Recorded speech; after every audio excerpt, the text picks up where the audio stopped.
21শে ফেব্রুয়ারি ভাষা দিবসে রাজ্যে বন্ধের বিরোধিতায় প্রাক্তন মুখ্যমন্ত্রী বুদ্ধদেব ভট্টাচার্য। 2011 বিধানসভায় ভোটে রাজ্যে বামেদের ভরাডুবি, মহাকরণে পালাবদল। তারপর এই প্রথম কোনো টিভি চ্যানেলে বুদ্ধদেব ভট্টাচার্য সাক্ষাৎকার।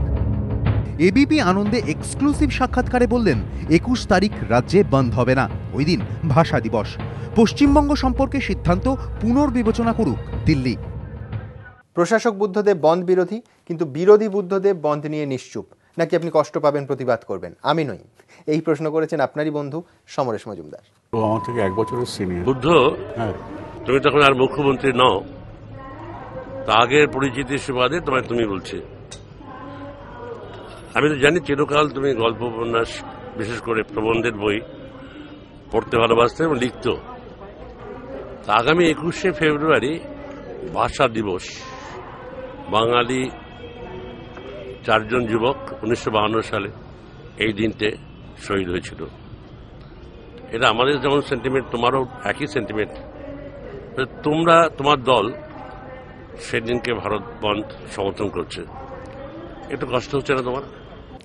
না, আমরা শুধু কষ্ট নিয়ে বসে থাকছি এটা না। আমরা দিল্লির সঙ্গে কথা বলেছি, সেন্ট্রাল ট্রেড ইউনিয়নকে সিরিয়াসলি বলেছি আপনারা ওয়েস্ট বেঙ্গল সম্পর্কে রিথিঙ্ক করুন। 21 তারিখে আমাদের রাজ্যে বন্ধ হবে না, এদিন ভাষা দিবস, আমাদের কাছে ভাষা দিবস পালন করতে দিন। রাজনৈতিক মহল মনে করছে 21শে ফেব্রুয়ারি সম্ভবত এ রাজ্যে বন্ধ হচ্ছে না। রান্নার গ্যাসের দাম বৃদ্ধি, এফডিআই সহ কেন্দ্রের একাধিক সিদ্ধান্তের প্রতিবাদে 20 থেকে 21শে ফেব্রুয়ারি টানা 48 ঘন্টা সাধারণ ধর্মঘট ডেকেছে কেন্দ্রীয় শ্রমিক সংগঠনগুলি। 21শে ফেব্রুয়ারি পালিত হয় ভাষা দিবস। ওই দিনটির সঙ্গে দুই বাংলার আবেগ জড়িত। শহরের বিভিন্ন জায়গায় নানা অনুষ্ঠানে অংশ নেয় পড়ুয়ারা। তারা যাতে বাসে ট্রামে করে এসে ভাষা শহীদ দিবস পালন করতে পারে, তাই ওই দিন সম্ভবত পরিবহনকে বন্ধের আওতার বাইরে রাখবে সিটু। স্কুল, কলেজ, শিক্ষা প্রতিষ্ঠান খোলা থাকারও সম্ভাবনা উজ্জ্বল বলে মনে করা হচ্ছে। রাজনৈতিক মহল মনে করছে ভাষা দিবসের কথা মাথায় রেখেই সম্ভবত এ রাজ্যে একদিনই বন্ধ হবে, সেটা 20শে ফেব্রুয়ারি, 21শে নয়। রাজনৈতিক মহলের আরও ব্যাখ্যা, বুদ্ধদেব ভট্টাচার্য বরাবরই বন্ধ বিরোধী। মুখ্যমন্ত্রী থাকাকালীনও বণিক সভার অনুষ্ঠানে গিয়ে বন্ধ নিয়ে তার মনোভাবের কথা জানান।